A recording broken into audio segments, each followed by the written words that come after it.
O universo geek é um lugar onde as pessoas podem ver o mundo de outro ângulo.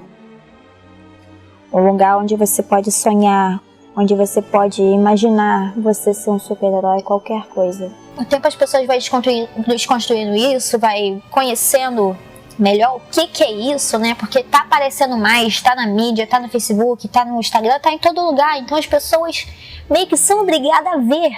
Olha aqui, estou aqui. Eu estou aqui. Entendeu? Eu não sou qualquer coisa. Eu sou a Aurora. E é isso.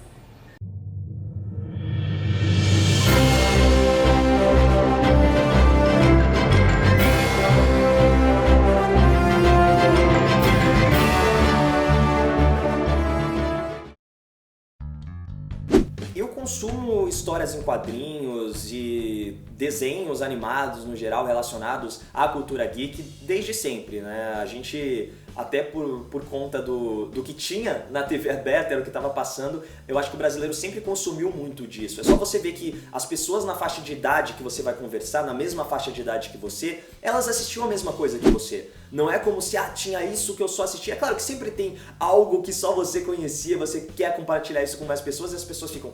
Ué, mas eu nunca ouvi falar disso. Mas, no geral, são sempre conteúdos muito semelhantes, são sempre coisas muito parecidas, porque era o que a gente tinha pra consumir. Eu sempre gostei desde pequena de anime, filmes diferentes, super-herói. Nossa, meu pai tinha uma porrada de quadrinho. Então, eu cresci com isso, então já gostava desde pequena. Aí fui crescendo, fui conhecendo mais o que era, o que eu estava vendo, revi alguns animes que eu não entendia muito na época, eu vi que tipo, safadinho. Mas, eu sempre gostei. Mas eu confesso que eu não era apaixonado por super-heróis, por histórias em quadrinhos. Eu gostava muito de algumas coisas específicas, gostava muito de Quarteto Fantástico quando eu era pequeno, principalmente por conta das artes, principalmente por algo que eu sempre admirei muito e que acontecia muito nas histórias do Quarteto Fantástico, que era a gente via a vida acontecendo enquanto os super-heróis estavam salvando o mundo. Então o Galactus, o surfista prateado chegavam e o Quarteto Fantástico tinha que salvar isso. E as histórias do Quarteto Fantástico às vezes se focavam em mostrar as pessoas na rua, as pessoas olhando para os céus e aí, o que vai acontecer? É o fim dos tempos? O que vai acontecer se essa batalha der errado? Nós estamos diante de um grupo de nerds. E não são crianças, não.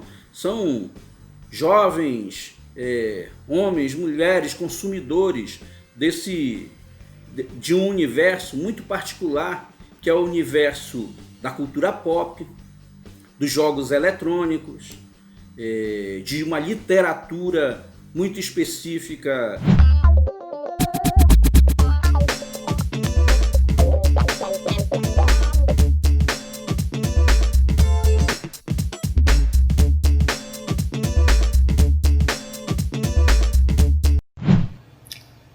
Bem, eu acho que algumas pessoas ainda têm preconceito com esse tipo de cultura porque não entendem e não procuram entender.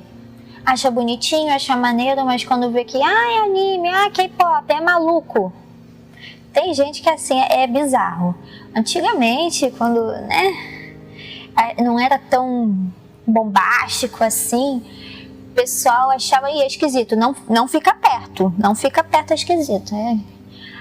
Gente, eu já participei de vários tipos de competições de cosplayer.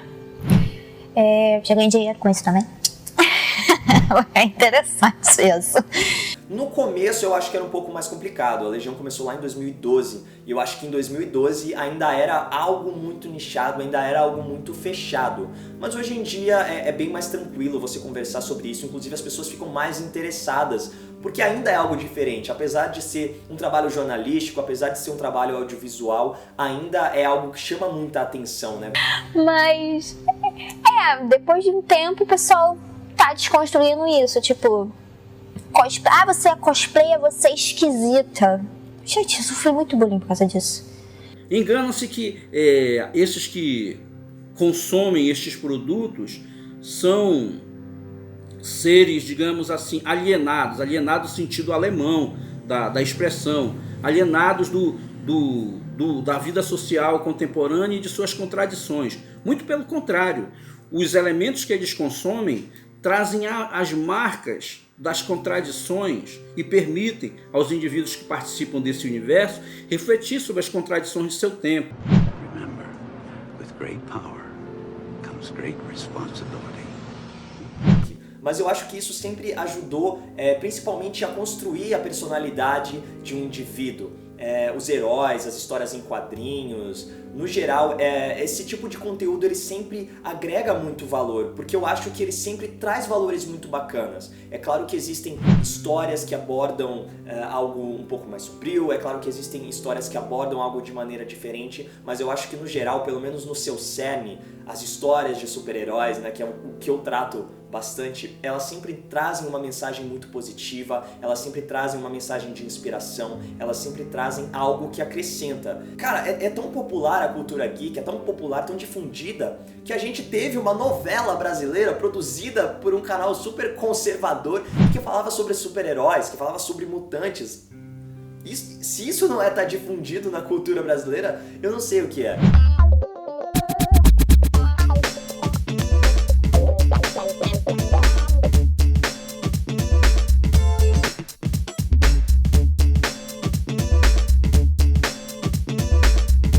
Esse universo, ele não é um universo paralelo, diferenciado, estranho à contemporaneidade.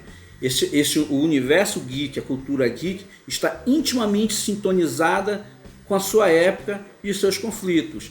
Eu não sei se a grande mídia não divulga tanto. Eu acho que ela não divulga tanto como divulga outras coisas. Mas existem coberturas que são grandiosas, que são absurdas. Talvez porque a gente já não tem mais um grande evento na cultura geek que muda as coisas, que muda o modo como a cultura pop é de fato produzida. Porque a morte do Superman ela foi noticiada no Jornal Nacional. Quando a gente tem um grande lançamento de um filme da Marvel, de um filme da DC, praticamente vira um bloco do Fantástico inteiro para comentar sobre aquilo. Chegou um dos momentos mais apoteóticos da história do cinema. Um time inigualável de super-heróis vai tentar derrotar o vilão mais poderoso do universo e salvar a humanidade numa batalha definitiva, meu Deus do céu. Gente, ele fica assim toda vez que vai falar dos Vingadores. Mas é claro, esse é o filme mais importante da saga Vingadores e um dos mais esperados de todos. A gente tem, por exemplo, o Luciano Huck se vestindo de Homem de Ferro. Então eu acho que sim, a grande mídia divulga a cultura geek, divulga a cultura pop, divulga esse material de um modo geral. Talvez não de um modo como a gente consome. Você entra naquele mundo, naquela história, naquela série. E a gente queima tanto que às vezes pensa que é o personagem. Mas é meu cantinho especial. Eu gosto muito desse universo. Cada pedacinho dele faz parte da minha essência. Quanto mais você indagar, quanto mais você ir atrás, quanto mais você descobrir e até mesmo encontrar informações que se desencontram e você se questionar e ir atrás do que realmente você quer conhecer, eu acho que é sempre melhor. Mas hoje em dia eu acho que no Brasil as coisas estão muito boas para a cultura pop, para a cultura geek, e nunca teve uma época tão boa para ser nerd.